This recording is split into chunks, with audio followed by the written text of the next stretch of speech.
En France, quand on investit, on tombe souvent sur un fameux score de risque. C'est juste un chiffre, de 1 à 7, censé résumer tout le risque d'un placement.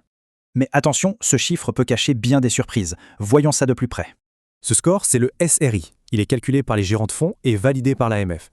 En gros, plus ça bouge, plus le score SRI grimpe. C'est la règle de base. Mais voilà un premier piège. Le score dépend d'une durée de détention recommandée. Et si on garde un placement plus ou moins longtemps? Eh bien, le risque réel change. Prenez les fonds monétaires, notez 1. Sur le long terme, leur risque est plus élevé à cause de l'inflation. Du coup, le risque de perdre de l'argent en pouvoir d'achat est bien réel.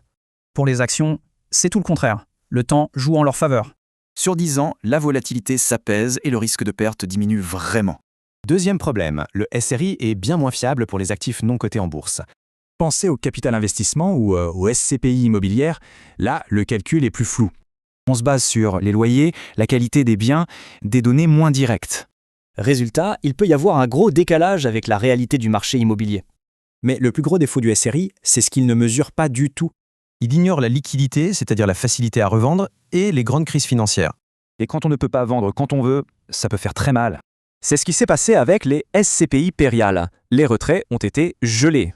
Il faut donc le voir comme un simple point de départ, et certainement pas comme une conclusion. Le vrai risque dépend de l'horizon de chacun, du type d'actif, de sa liquidité. Alors pour son argent, peut-on vraiment se fier à un seul chiffre? La question est posée.